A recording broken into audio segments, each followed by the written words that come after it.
This is Code Green, weekdays from 8 a.m. on Spirit TV. Welcome back. My name is Ranger Stella. You know what it is. Needs no introduction. Let's have this.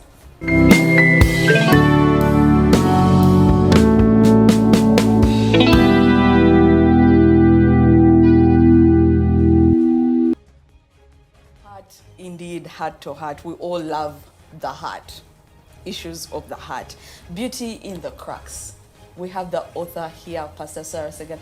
You know what? I'm looking for ways of kuwana you more. So, because I don't feel it is enough. Good morning, Pastor Sarah. Good morning, Stella. You're looking stunning. Thanks for coming through. Thank you for having me again this morning. Thank you so much for the compliment. Yeah, you feeling good? I'm feeling good, very well. All right. So last week, the last episode actually, when we were talking heart to heart, we talked about leaving the comfort zone, leaving the protected area onto the world, the world you're not familiar with. And we talked about wombs. Pastor Sarah talked about wombs and how all those different wombs are actually protected. And because of the different wombs we get through in all our lives, we get to meet new people and new environments, the people who are supposed to guide us and protect us in those new wombs. Right. So, which leads us to now.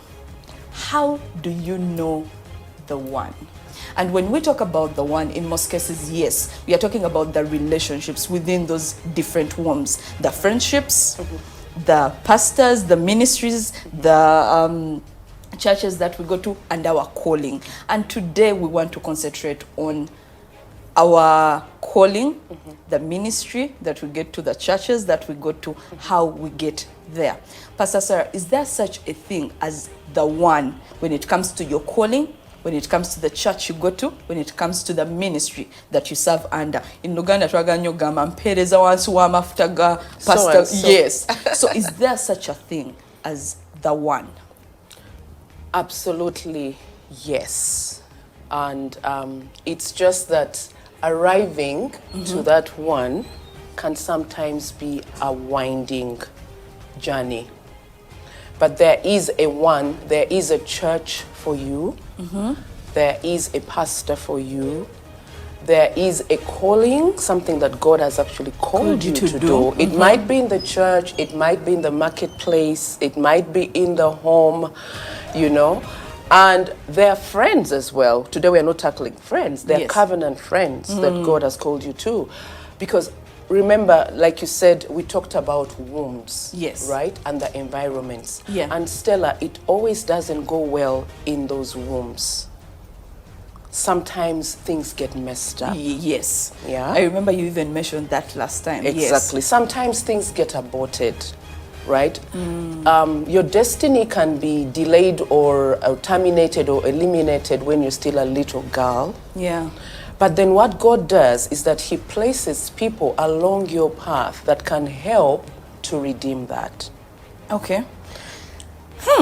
All right. You know why for me the whole issue of, or the notion of the one leaves me with questions is because we all arrive to God, or we give our lives in different ways. Right. And for some, we grow up in families abalokole.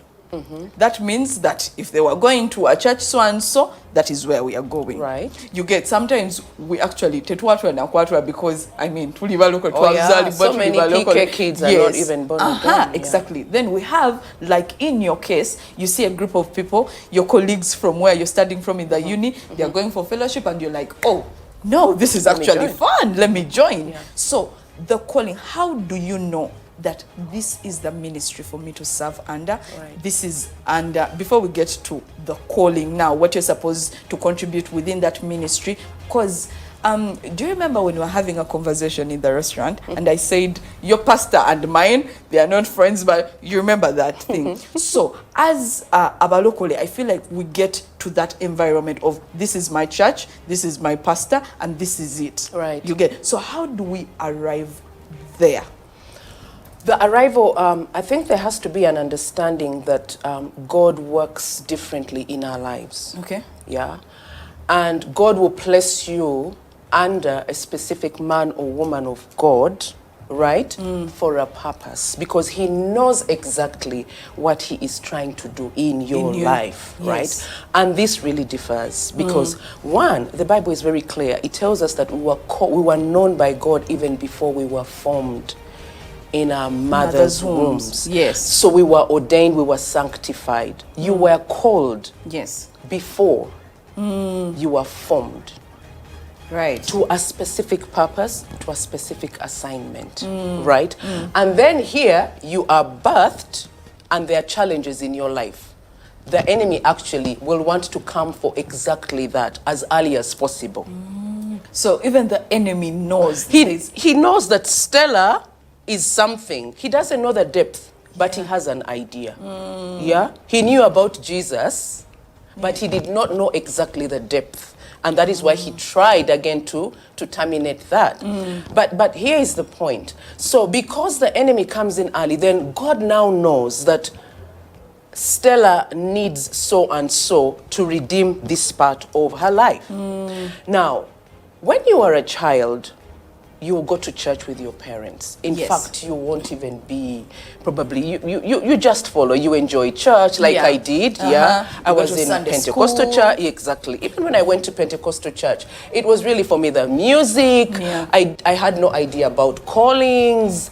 I had no idea about serving God. For me, it was like, this fellowship is fun, so let me belong here. Let's see how this goes. We share the word, we talk, we have girl talk, and so that. But along the way, God is actually ordaining your steps, but you don't know. You don't know. Yeah. Yeah. So one thing leads to another. That particular fellowship for me, I was Catholic. I've said this before, and by God's grace, I received Christ when I was an adult. Yes. Right.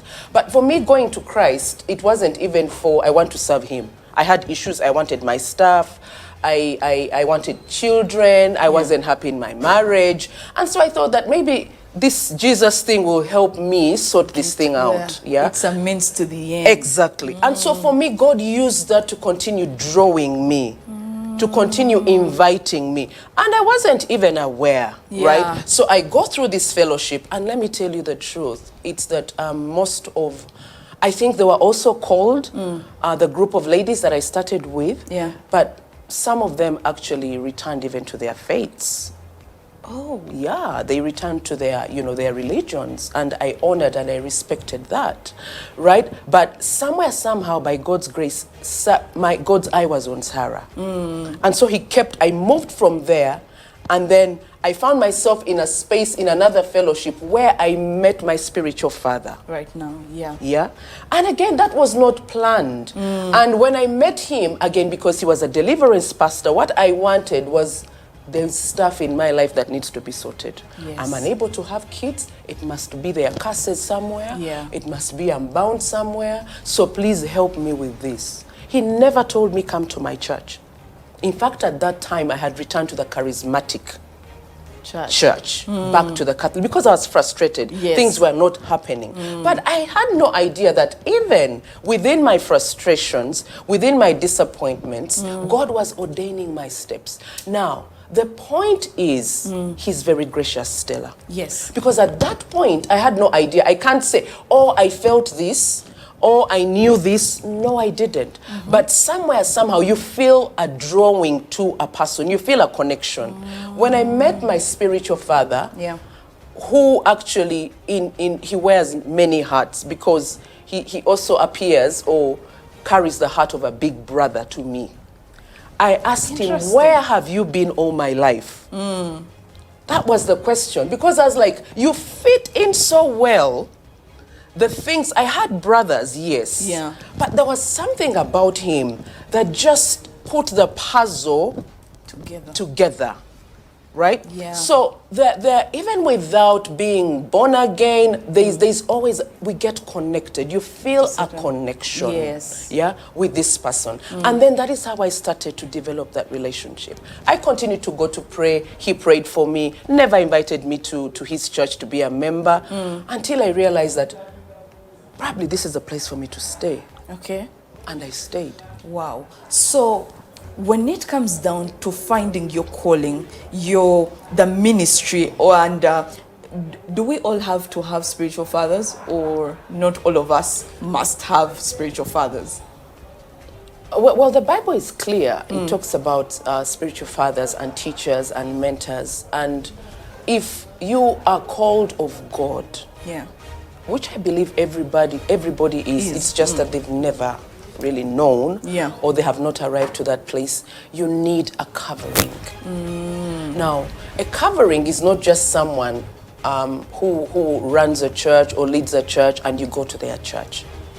Because the truth is that those that lead churches, team leaders in churches, senior pastors, they pray for the entire congregation. True. In general. Yeah. Right? But if they know that they are your spiritual father, they will pray for you in a different way. Yeah. They will speak into your life in a different way. I won't be like someone who just goes to him for counseling. No more counseling. No. Because he handles me, or she handles me, if it's a spiritual mother, as a daughter. All right. Now, that connection, is it felt both ways? Because that is also important. I might come to you and I'm like, oh, you are the spirit. Does that connection happen both ways? Do we both get to feel that, like the thing that you say? You're drawn to this Yes. person. Yeah, that's a very interesting question. The truth really is, it should be ideally, but sometimes it's not. I remember when I arrived at my spiritual father's church, when I had gone to his office, he said to me that God told me you would be coming. Oh, wow. And I'm like, because I'd never heard of such things. Yes. I was like, oh, God told me. I mean, how? You know? And he said to me, God told me there would be a group of ladies that would be coming to this church. It wasn't specific. He didn't know it would be Sarah. Yeah. He probably didn't even have an image. But when I arrived, he connected to what God had showed him. Yeah. And Wow. so it was very clear, right? He felt the connection Yes. in the spirit. And I felt the connection as well in my heart. Yeah. And I'm like, this man of God has got something to do in my life. Yeah. I didn't know how long it would be. But look at me, it's been 19 years and I'm under that. Oh. And I haven't served under any. I have pastor friends. I have other women of God who mentor me. I have other men of God who mentor me, but they are not my father. They're colleagues. They're people who speak into my life, right? Yeah. And so they're part of the journey. And for me, Pastor Sarah, what I'm getting from this conversation right now is that sometimes when we are waiting for God to speak in our lives, we are expecting a voice, we are expecting a dream. We want him to come and say, yes, that is Or your lightning. pastor. Exactly.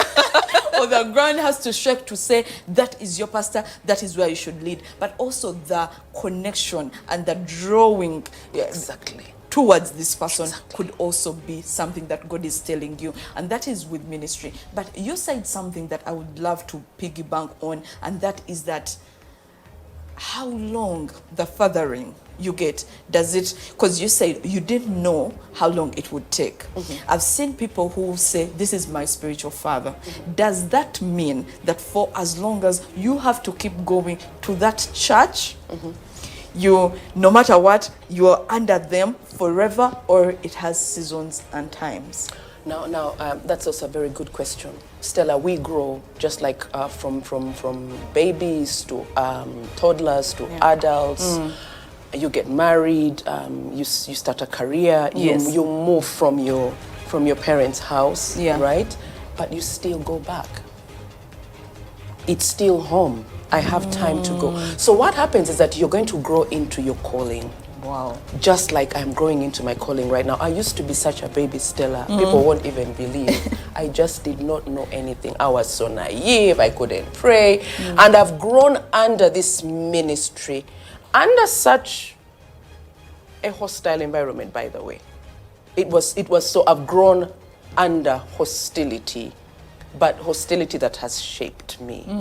And now, there came a time when my spiritual father said to me, I am releasing you to go out. Yeah. And God is starting to shape my ministry. That's how I am on TV right now. This is part of it. I never dreamt of this. But my father released me. He said, I sense, I was feeling it too, but until he felt it and released me, I kept it in prayer. Wow. Right? And so, but Omega is still home. I still serve there. Actually, I have to serve there before I serve anywhere else. So I return when I need support. I go to him. When things are not clear, I consult him. Like we had such a beautiful conversation yesterday, for example, and I'm like, I was feeling I've missed this. I've missed this for my daddy, you know. So home has to be home. Yeah, home has to be home. You go out and serve, you go to other churches and serve. God will send you out. You'll go to the nations, but home is home. Home is home. Daddy is daddy, or mommy is mommy. You find them, you speak to them, you connect with them, they speak into your life. I love how you bring the relevance of this whole big thing that we had created, and you just bring it down to things as simple as home, the life that we can actually understand, which is, this is home, this is mom, this is dad. Now, which brings us to calling. How do you know that this is my calling? And does your calling have to have a contribution to that specific ministry or to that spiritual father that you have found yourself with? Still, callings are a journey. I will tell you that when I started to serve at Omega, when I went into Omega, I went as I was making tea for the pastors. I was typing letters. And then I moved to an usher. And then while I was doing all that, it was revealed to my pastor that I am called into pastoral work. But even within pastoral work, there's a specific area that I'm called for based on Sarah. Yeah. Right? Now, callings are discovered. By who? You? By you. And that is why viewers have to understand that you've got to be keeping an eye on what you are experiencing, on what is challenging you, on what you are struggling with, because your area of attack, right? Your greatest area of attack, your greatest area of struggle or challenge has got something to say about what you're called to. Wow. You know how I always say that again? Wow. No, you need to say that again. Your greatest area of attack by the enemy, not by people. Your greatest struggle, your greatest challenge has got something to say about what you are called for or called to. Wow. Where do I go from here? Calling. So even as you are on this journey, like you have told us, that a calling is your journey. First of all, you know that, Lord, I'm here to serve. Show me, where do I go? So just continue being in the presence. And even as you're guided by the Holy Spirit on what to do and everything, keep a keen eye on what is happening within your journey. Exactly.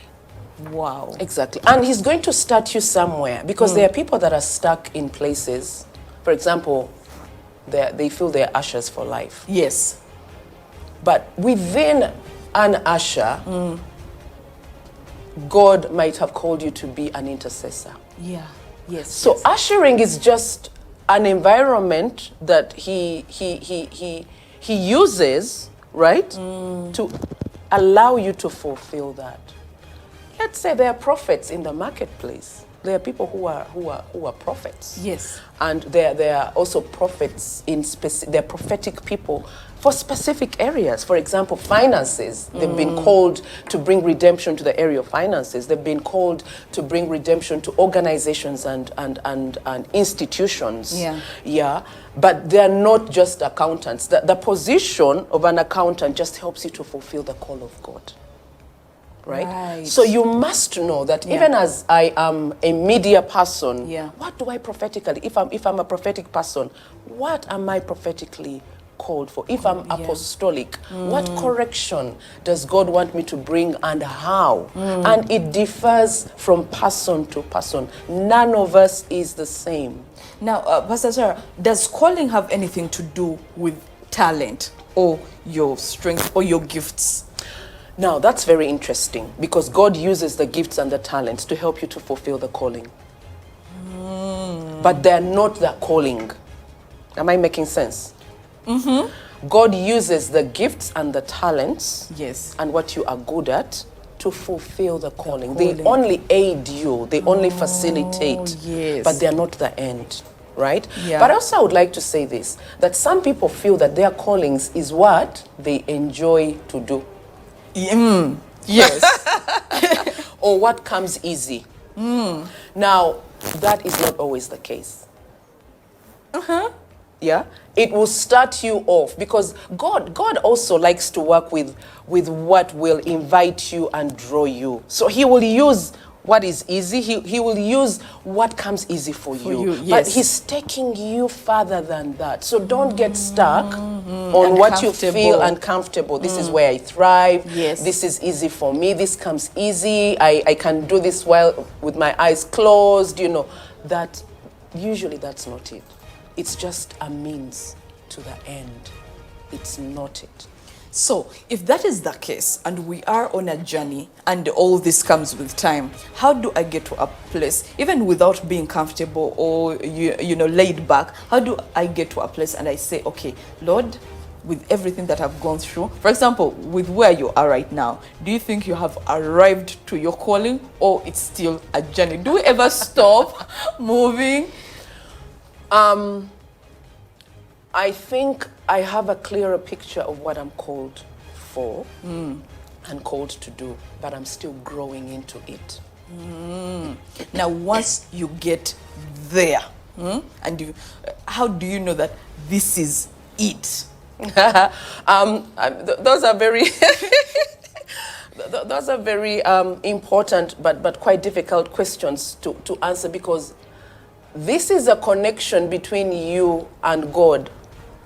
Right? And you are hearing God on a daily, but there are also, that is why it's so important to have mentors and spiritual. I arrived here because I had mentors and spiritual parents. Yeah. And they keep telling me it's not it yet. Or a word will come and you realize this word has not yet come to pass. So I'm still walking with God to ensure that that word comes to pass. And when that word comes to pass, there is another word, you know, that is released into your life. So you continue to believe and to pursue God for that word. For as long as we grow and enlarge into this calling, but we never come to a place of saying, I have arrived. This is it. This is it. Important thing, answer to your question, you've got to stay connected to God.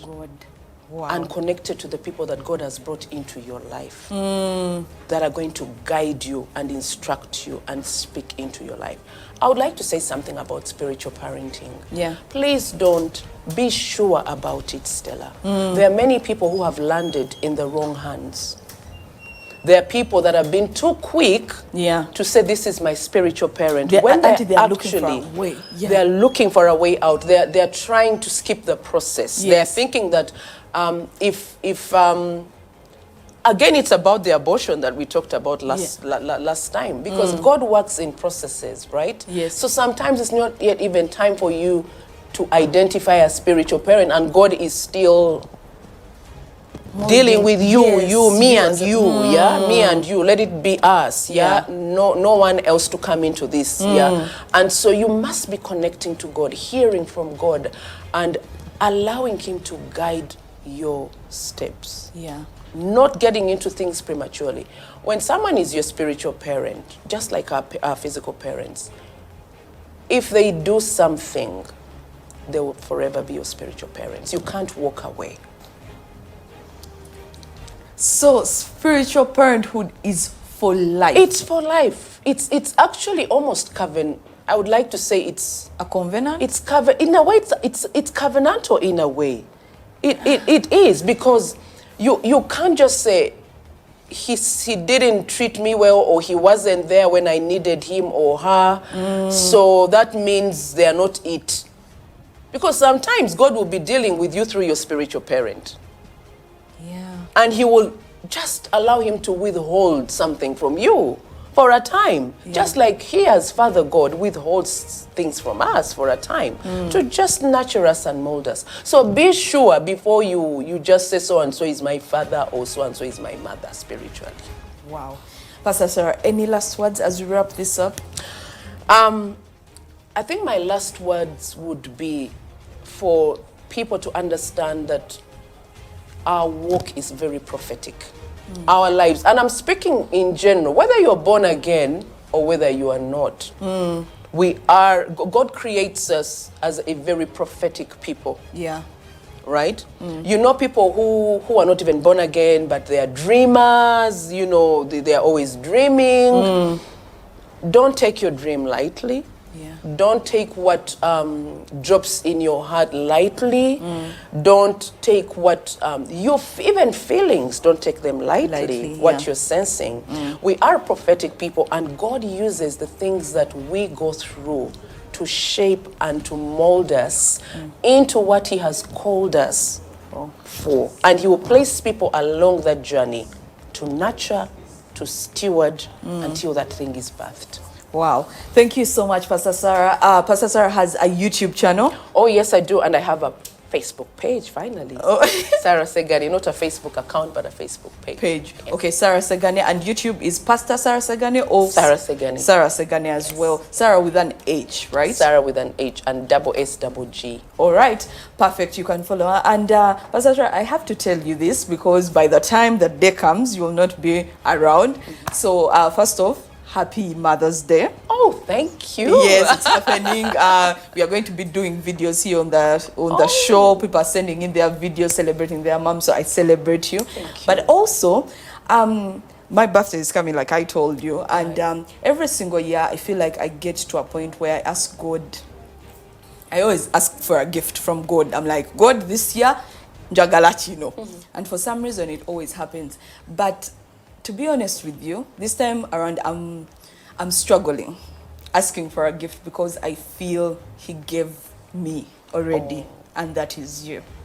Oh my goodness. Don't cry. Toby Kavida. Pastor Sarah, seriously, you are it for me. This year you know how we connect. Oh my you know how much I can easily talk to you. So I'm grateful to God for you, and I'm so grateful that Keita, my boss, introduced me to you. So you are God's gift to me this year. Amen. Wow. I am so honored. This is Code Green, weekdays from 8 a.m. on Spirit TV.